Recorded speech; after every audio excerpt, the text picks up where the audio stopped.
My guest today is like a lot of people. When he was a kid, he was active. He played a lot of sports, did things like that. Then he moved on to college and he got to where he wasn't as active. Started drinking, doing other things, and the next thing you know, he started to find himself out of shape. So he went back to what he loved when he was a kid, which was running. He eventually turned into an ultra marathon runner, as well as he's a serial entrepreneur, having launched several businesses, one of which is called Caffeine Bullet, which is an excellent supplement for getting that caffeine boost on ultra marathon runs or any kind of endurance sport. Absolutely fantastic. During this conversation, it was kind of cool because we actually started talking about how exogenous ketones could play into ultra running as well. So I think you guys are going to get a lot of value out of this. Just sit back and enjoy the show.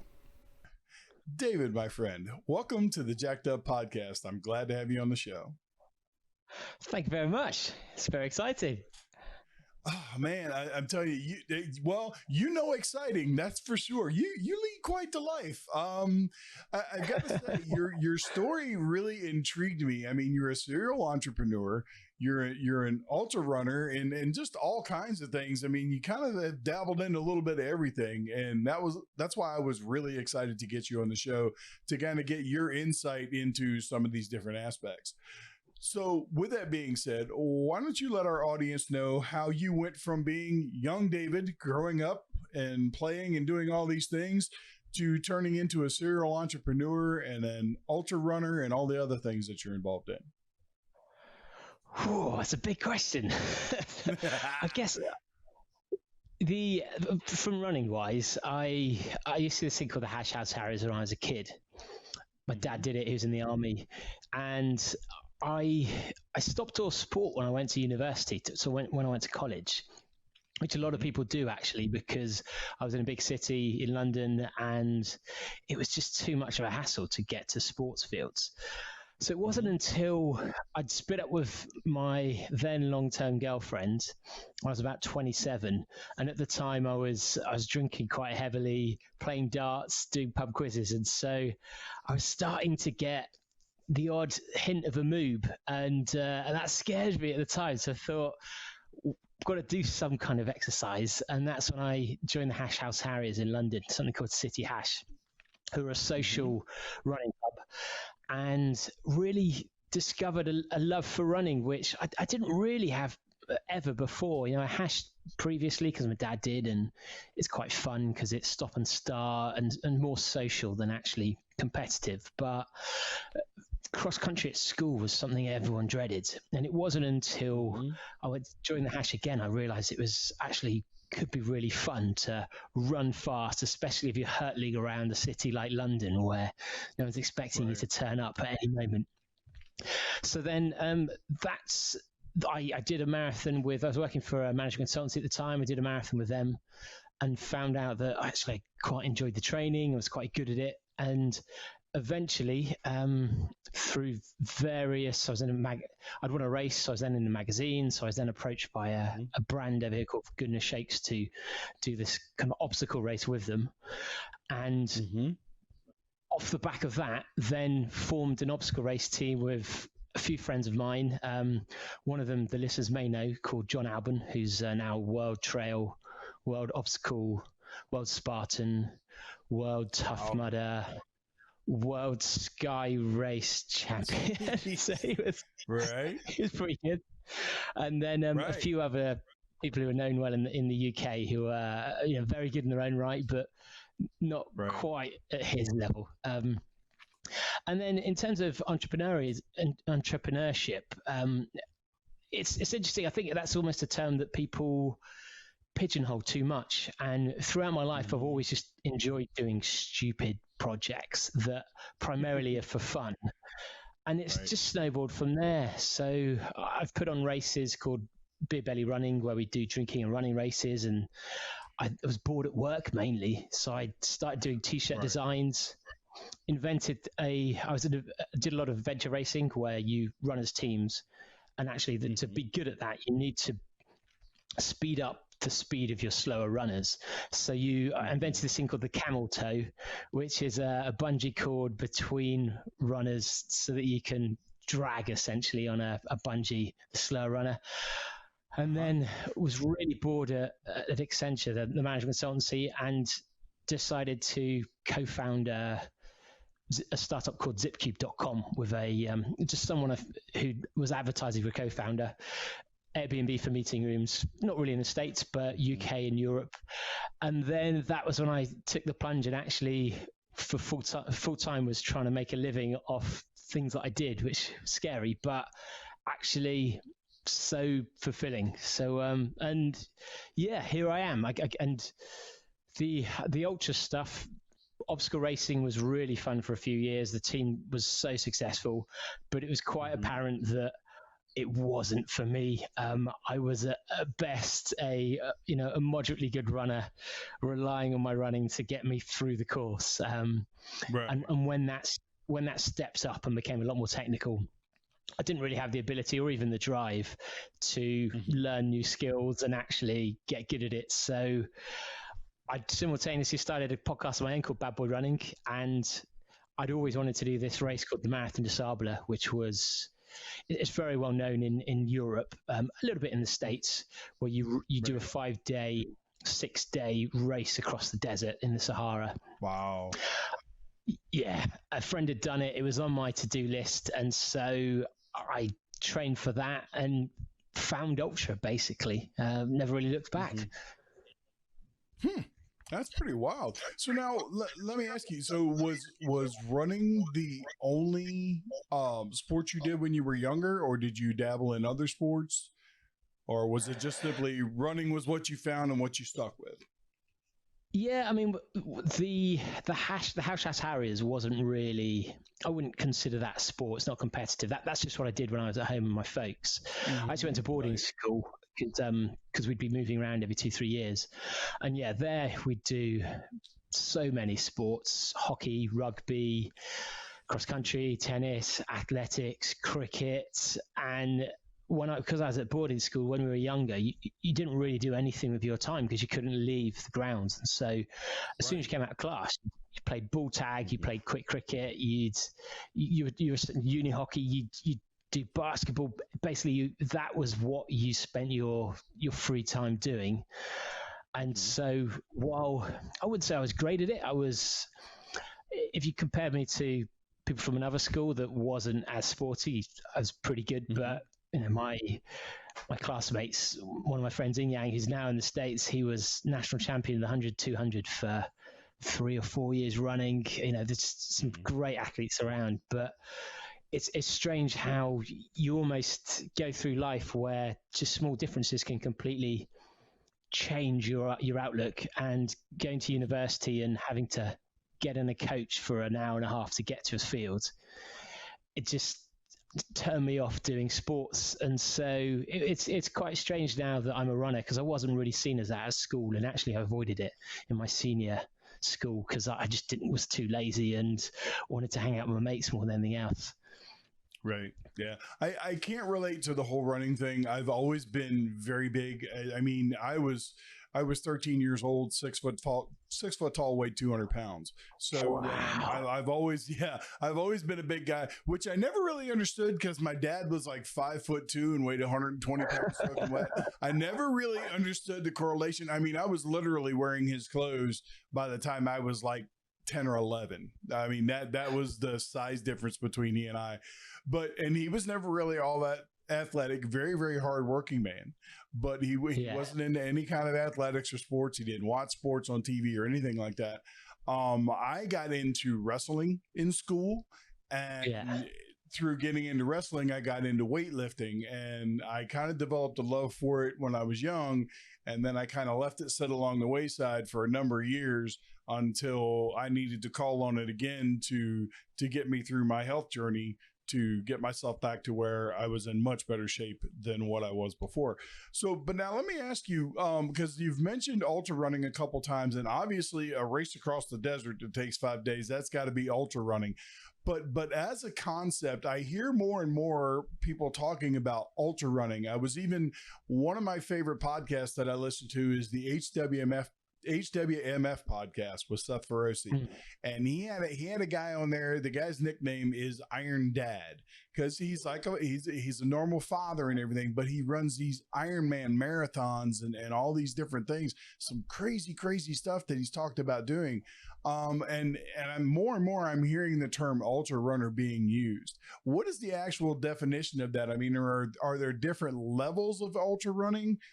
Let us know a little bit more about that. Hey guys, I just wanted to jump in here and make sure that you're enjoying the video. I'm sure you are. And if you like what I'm doing, please subscribe to the channel, click the bell, make sure you select the all feature so that way you get notified when new episodes of my podcast drop. And if you would, right up here in the top right hand corner of my channel where my links are, there's a Patreon link. If you guys could help out there, it'd grease the wheels to keep this thing moving, and I surely would appreciate it. Now, let's get back into the video. Yeah, I mean, it's in some ways it's a divisive phrase actually, because technically an ultra run is when you run more than a marathon in a single run.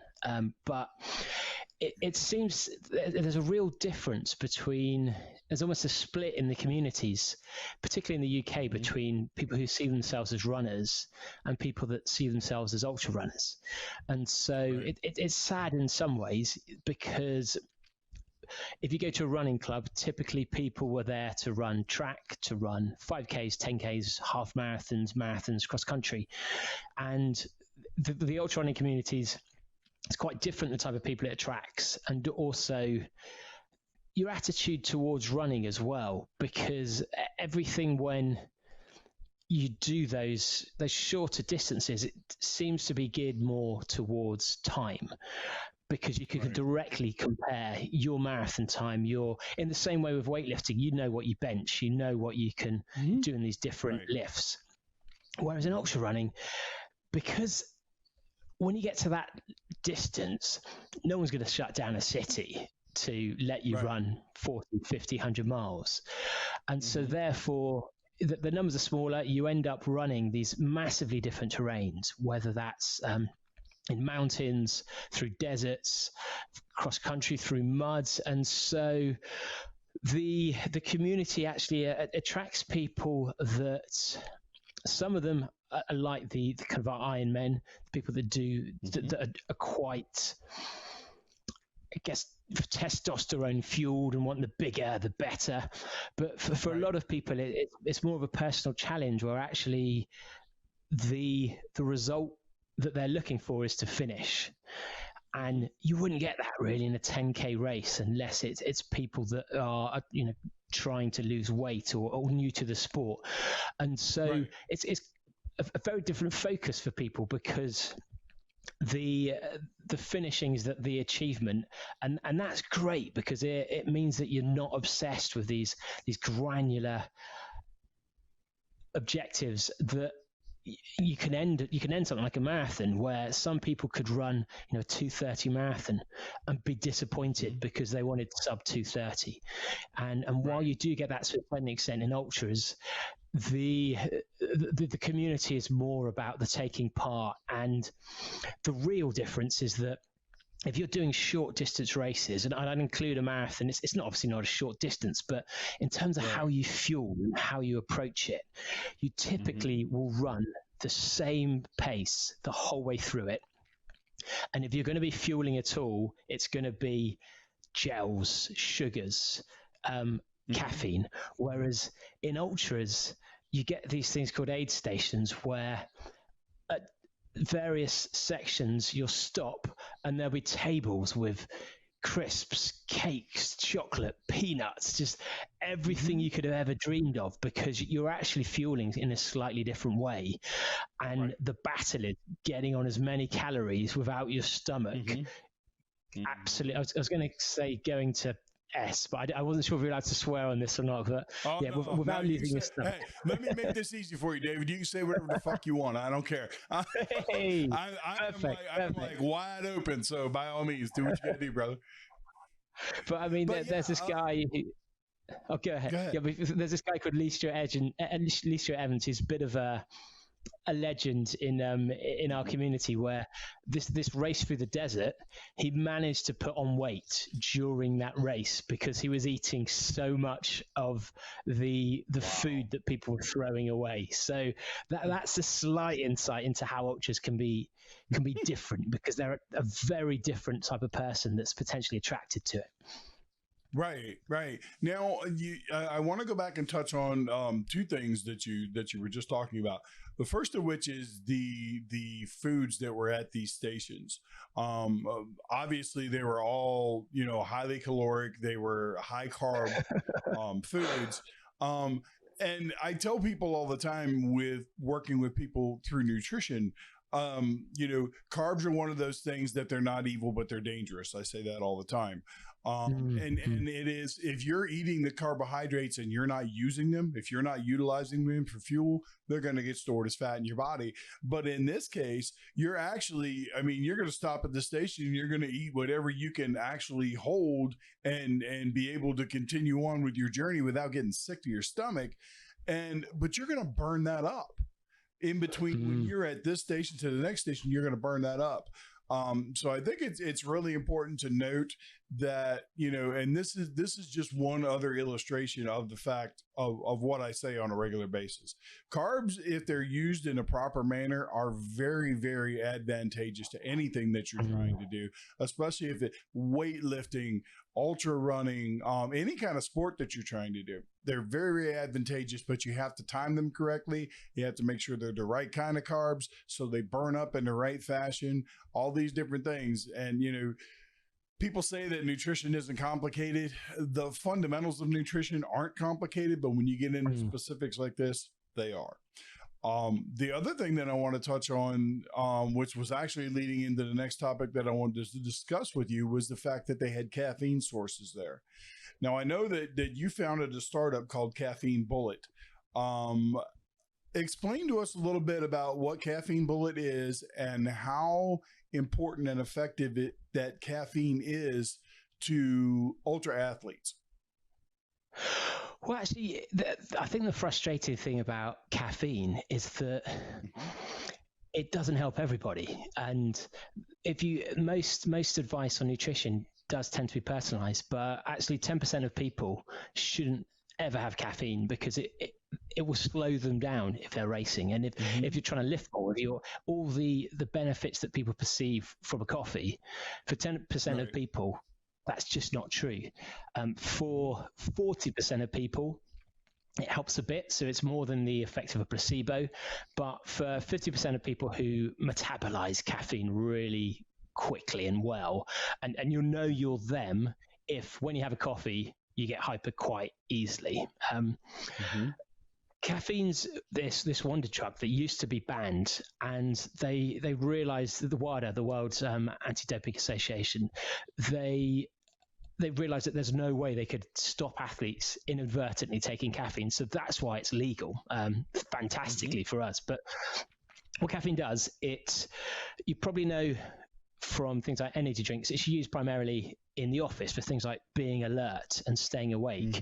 But it's quite strange in that it reduces the perception of pain and fatigue, which is quite a wordy phrase. So it doesn't actually reduce the pain you're in or how tired you are, but actually you don't realize those two things. I don't quite understand how that works. And so that's massive benefit if you're doing things like weights, ultra running, anything where you're trying to achieve more, essentially. But also it has the effect of releasing your own fat cells into your bloodstream. It's why some people use caffeine, or a lot of things like fat burners will put caffeine in there, because you're essentially using your own fuel source.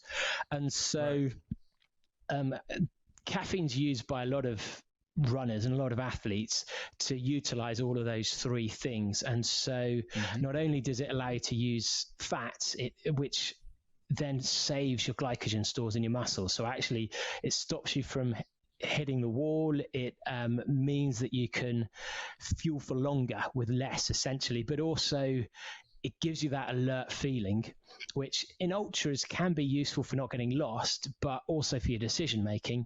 But primarily, you're trying to do something fast, hard, intense.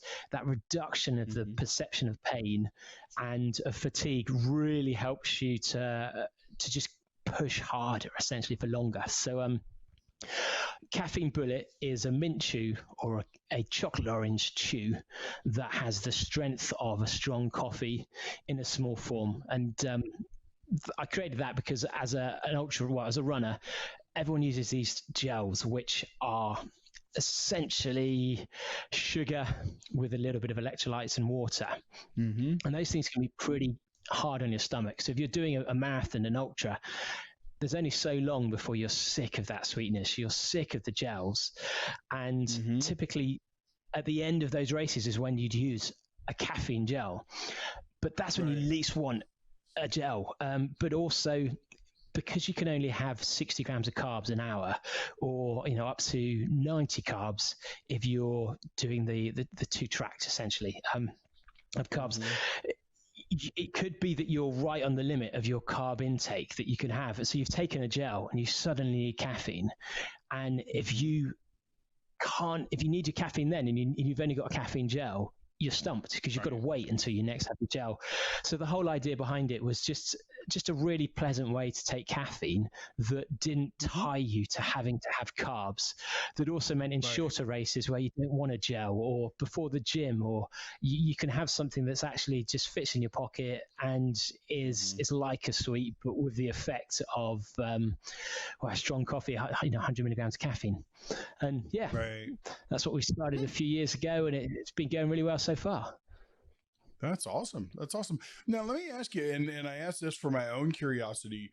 Do you know any ultra athletes that have used exogenous ketones for fuel? And the reason I ask that is exogenous ketones, beta hydroxybutyrate, particularly, will actually burn longer and cleaner than carbohydrates will. And you can actually use it in conjunction with carbohydrates. What a lot of people do is they'll take a dose of exogenous ketones and then about an hour out before to go work out. And then 30 minutes before they go work out, they'll take in their typical 30 to 50 grams of carbs. When you do that, when you hit the gym, that first hour or so that you're working out, you're burning the ketones. Once the ketones are all burned up, you've got that glucose in your back pocket that you can use to extend it out. So because you can use the two together, I've often wondered if ultra athletes have ever used any kind of exogenous ketones, whether it be a drink or a pill form or whatever. Yeah, I mean, not that I've heard of yet. So there are a couple of schools of thoughts, and there is a bit of controversy in the running world at the moment to do with carbs and to do with fat burning, and ketones obviously link into that. The conclusions I've seen so far are that for shorter rate, because about 4 years ago, people started to completely change their diet so that they cut carbs out completely, pretty much, and would use ketones. And that was a trend for a while, and it swung back the other way with some people because the thinking was that's fine for ultras, but if you need speed, you actually need the carbs. I don't know enough about the ketones to know whether that can fit in with either system. I'd assume it could potentially fit in with both, but it's probably waiting on someone to market it properly to runners, because it's still quite a new concept in the areas it's primarily used in lifting and stuff like that. And in fact, what it probably takes is someone to put it in a really convenient way to take that you can carry with you. And if that's possible, then that would potentially be really big for running, because Yeah, I mean, because if you think about it, I mean, I'm sure you guys are like drinking water and whatnot through on your journey. Now, do you guys, I would imagine, I've never seen one of these races run or anybody that's done them. Do you typically carry like a pack with you that has whatever it is that you're using for your fuel along the way, whether it be the caffeine bullet or some of the gels or whatever? You guys typically carry a pack with you? Yeah, and if you're doing longer ultras, you'll either have packs with water bottles on, or they have these things called bladders, which look like a massive plastic bag, really, that's watertight, that you could put in 2 liters of water in there. And so Right. at the aid stations, you'd pick up water. Sometimes you pick up, depending on the race, things like water mixed with flat Coke. You might have energy drink, but you certainly could mix in powders and take whatever you want with you. The main Right. consideration for people is really the weight of anything that they carry, because if you're doing something like the Marathon des Sables, where you have to carry all of your food for the entire time, so people become quite granular on how many Yeah. carbs per gram of Hmm. everything. So depending on the fuel source of the ketones, it could be, if they could do it in a powdered form, then Hmm. that would obviously be perfect, because people can then just top it up.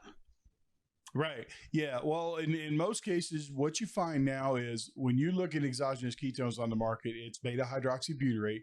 The reason being is it is the most prevalent one. It's the one that's out of the three ketone bodies that your liver creates when you're in ketosis. Beta hydroxybutyrate is the one that's created in largest amounts, and it's the most widely used throughout the body. Most of your drinks have all kinds of sugars and stuff mixed in with them Mm. simply because this stuff does not taste good. But now the pills, like for example, and full disclosure, some of the reason I'm asking this is because I own a supplement company that sells exogenous ketones. We sell Mm. it in pill form, and the pill form is actually bonded with calcium, magnesium, and sodium. So not only do you get 1,200 milligrams of beta hydroxybutyrate, you're also getting electrolytes throughout the Yeah, whole yeah, yeah. process. So that's why I was wondering if maybe that would be a product that ultra athletes would be able to utilize. It granted it's in pill form, but if you take a dose every 2 hours while you're running, trust me when I tell you you're going to have more than enough ketones floating through your bloodstream that will be readily And available for energy. and can you fuel purely on ketones? Because I don't actually know that much about this Absolutely. area. Absolutely. Absolutely. I have literally gone with zero carbohydrates for as long as 4 months, doing nothing but taking exogenous ketones and eating a ketogenic protocol. And I was in the gym 5 days a week training, 2, 3 hours a day in some instances. There were times that I was doing 2 a days because at some point in time, I'm still a ways out yet, but at some point in time, my goal is to compete in a bodybuilding competition. I figure from going from unhealthy and 405 pounds to being able to change my life and compete in a bodybuilding competition when I'm over 50, I think that says something. That to me, that's going to be a way to show people that it doesn't matter how old you are, it doesn't matter what kind of Yeah, circumstances you're facing, you can do anything you want to do if you put your mind to it. So, but yeah, you yeah, 100%. 100% can fuel strictly off of ketones without a doubt. I know a man today who has literally won bodybuilding competitions over the age of 50. He's been in a ketogenic protocol for 10 years. Well, I mean, if there are certain ultra athletes who are known as being the high fat, fueling on Mm-hmm. fat runners. And Right. so, if you want me to Mm-hmm. put you in touch with some of them, one of my competitors in the marathon, Sabra, Jason Slab, I know that he predominantly doesn't eat carbs, and so they'd be the type of people who test it for you. And if you get them Sure, on sure. side, then open up the market. Yeah, absolutely, absolutely. Because I'm all about this. I know this for a fact. I use this. I use this kind of metaphor a lot. If you take burning glucose burning versus burning ketones, it's like taking two brand new motors. One's a gasoline engine and one's a diesel motor. The gasoline engine is burning glucose. The diesel motor is burning ketones. Run them for 50,000 miles and then take them apart. The gasoline or the glucose powered motor has all kinds of tar and gunk and carbon built up in it. But you take that diesel motor apart at 50,000 miles, you can eat off the parts. They're crystal clean. It's because ketones actually burn cleaner and easier than glucose does. It's a smaller molecule, so your body breaks it down easier, and it makes the ATP, which is the energy currency of the body, more available. So yeah, we'll definitely have to talk after the podcast about that. Yeah, but we're kind of getting away. We're kind of getting away of things here. Yeah, and I want to get back because we're running out of time, and I do have a couple things that I still want to touch base with you about.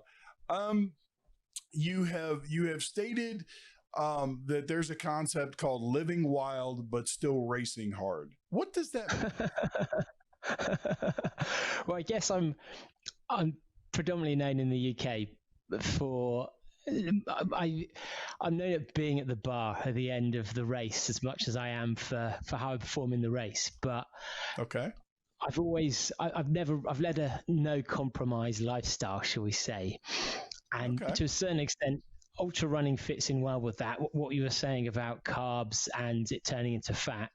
The good thing is, if you're racing 100 miles a week or running 100 miles a week, you don't have to worry about things like your weight. And actually, if anything, you need to worry about eating enough protein and getting enough macronutrients. But you also need to be thinking about eating enough and not potentially eating more.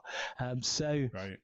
Yeah, I think a lot of people struggle with how to stay fit and also live the lifestyle they do. And that's something where I've been very good at building training into my life. So typically, if we went on lockdown, I would run to the bar. Sometimes I'd run from the bar. I'd run to gigs. I'd run to dinner. I'd run to work. And if you build training into your life, and I know it's harder if you've got kids or depending on your commute or if you work from home, but a lot of people I've advised, they'll park their car up early or late, or they'll drive to a different train station. I realize this is a very UK centric language, but but trust me, I get it.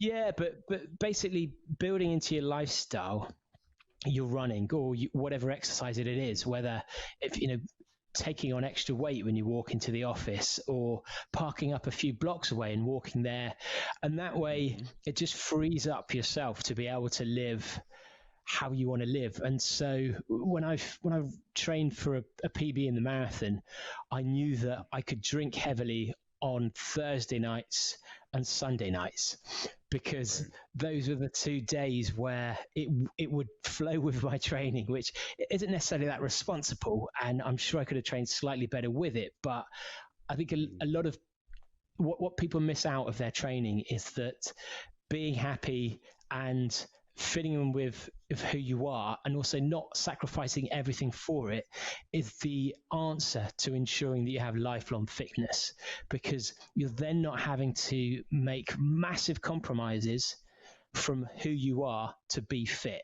And I think that's the secret to lifelong fitness, is if you find a way to integrate it into everything you do, you then don't have to think about fitness or health, because it's just part of your lifestyle. And that's the real secret, I think. Yeah. Yep. Does that make sense? Yes, it absolutely does. Look, this is my concept around this whole thing. And I'm going to use another colorful 4-letter word: diet. I hate that fucking word. I hate the word diet. Diet is something that you start and then you stop.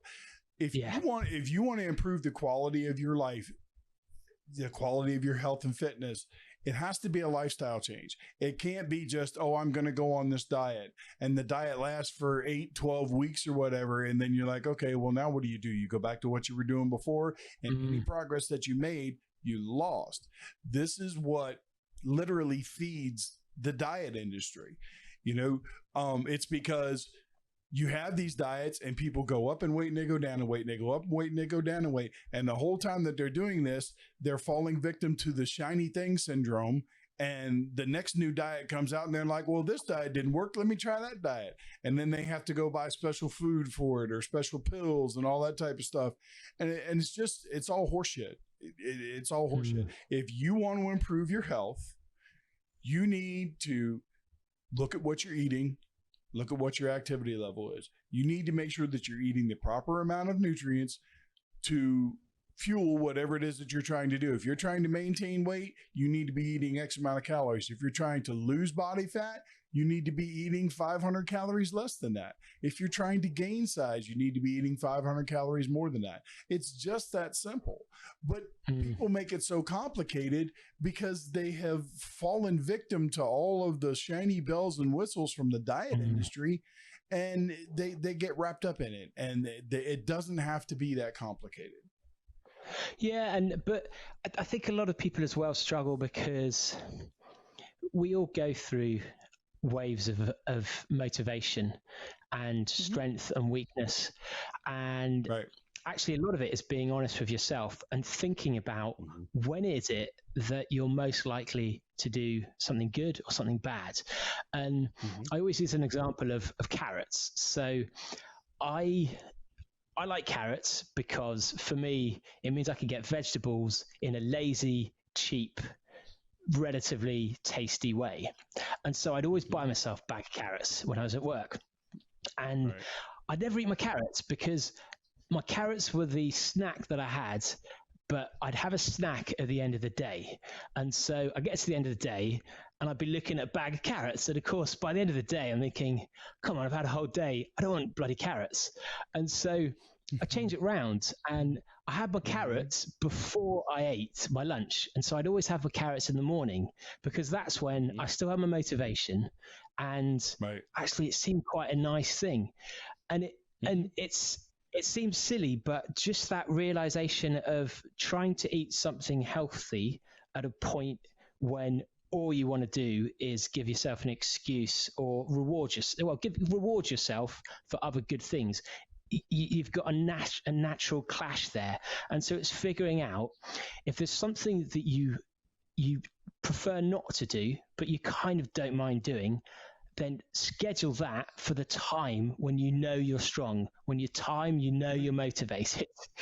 And it's simple things along those lines.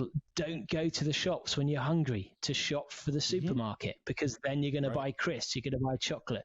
If you're going out for a meal that you're worried you're going to eat loads of pizza, then eat something like a few carrots before you go, or something you enjoy that's good for you, so that you're not that you're already half full by the time you get there.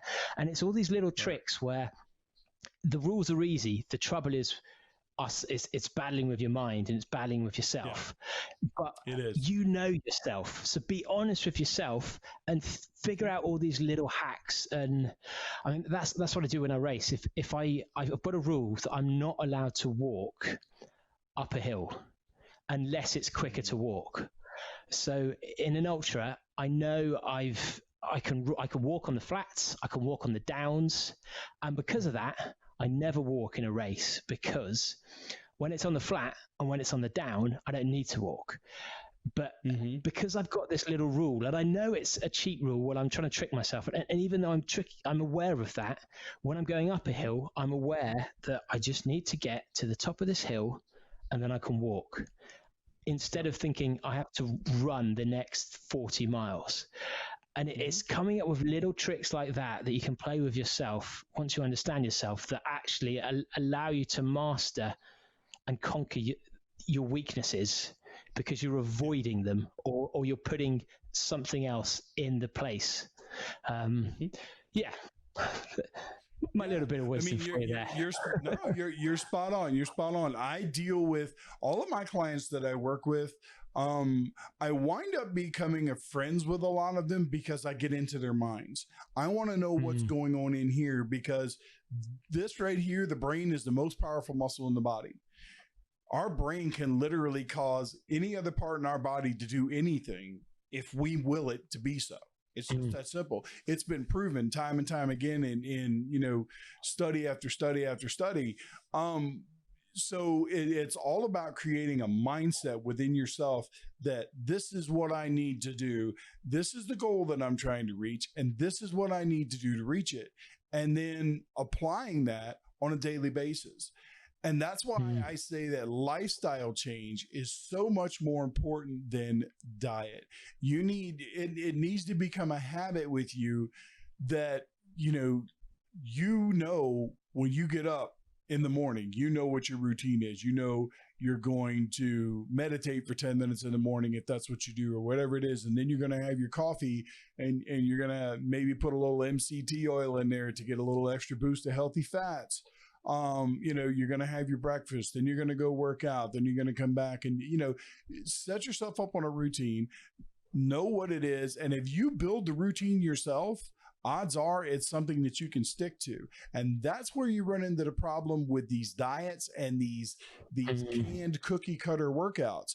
They're not designed for the individual. They're designed to be something to be packaged and sold. And what works for me is not going to work for you. You're a runner. What works for you isn't going to work for me. I'm a weightlifter. That's me. That's what I do. So because we're all individuals, why in the blue hell would we think that some plan that has been created by somebody just so they can package it and sell it to the masses, why would we think that's going to work for everybody? It doesn't make any sense.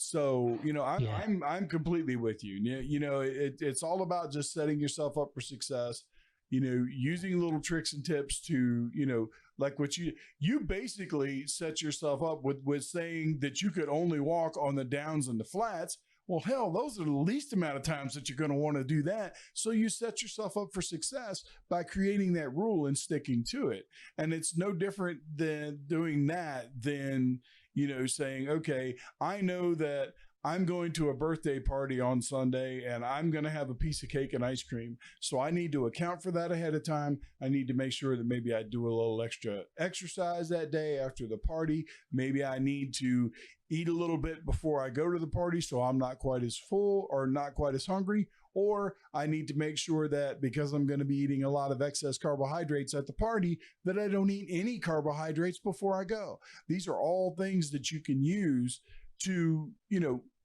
put in your little toolkit to put you in a situation where you're set up to succeed, without a doubt. 100%. So, yeah. So we're running out of time. So before we go, I have one question that I ask all my guests, and I'm going to ask it to you.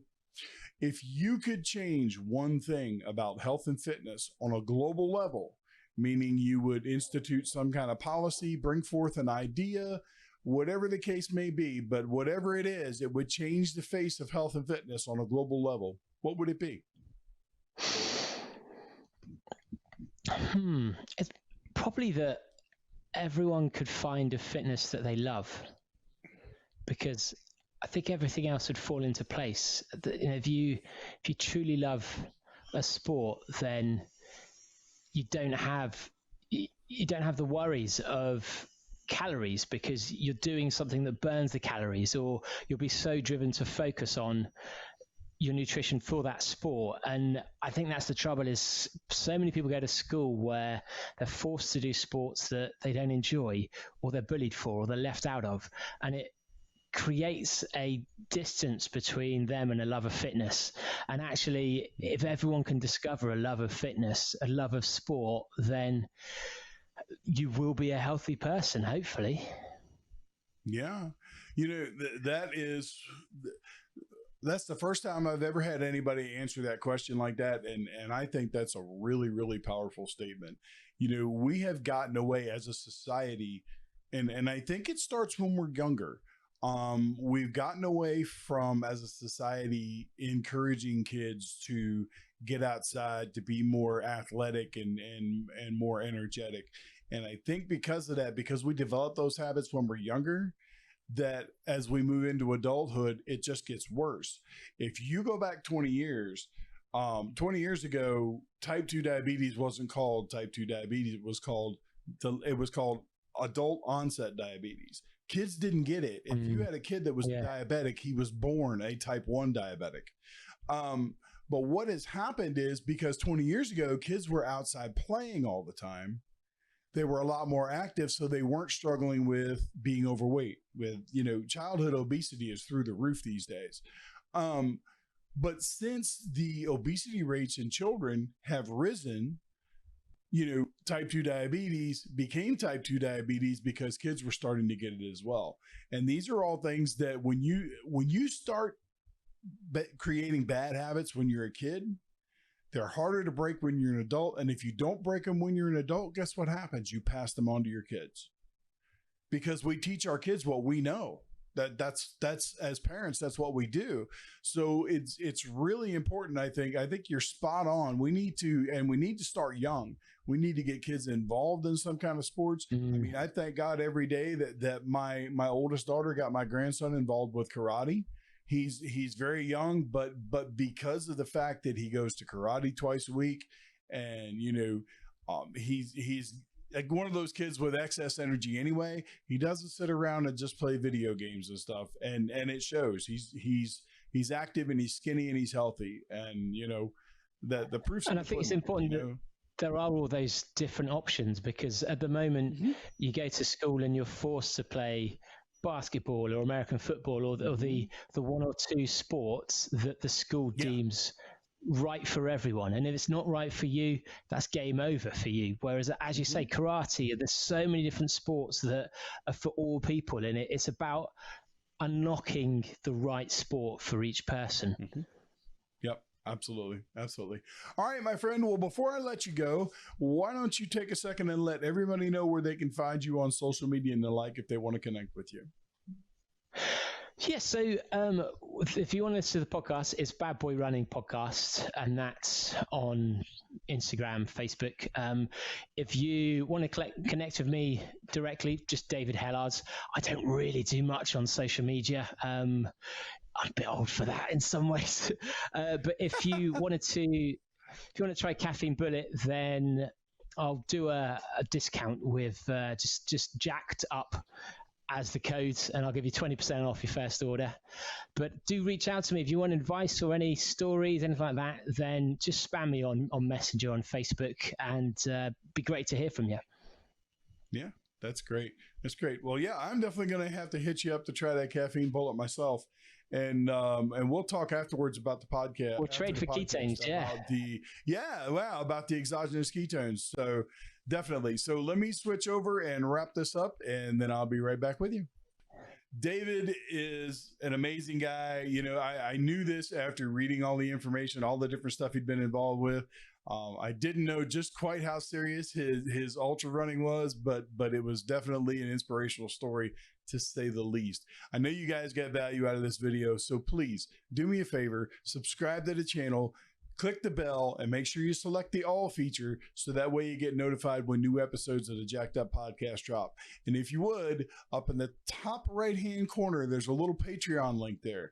Do me a favor and click that link, join my Patreon. It only costs a few bucks a month, less than a cup of coffee at Starbucks. You get advanced access to all my YouTube videos, as well as content that's only available on the Patreon group. So make sure that you check that out. Until I see you guys again, you know my motto: playtime's over. It's time to go to work.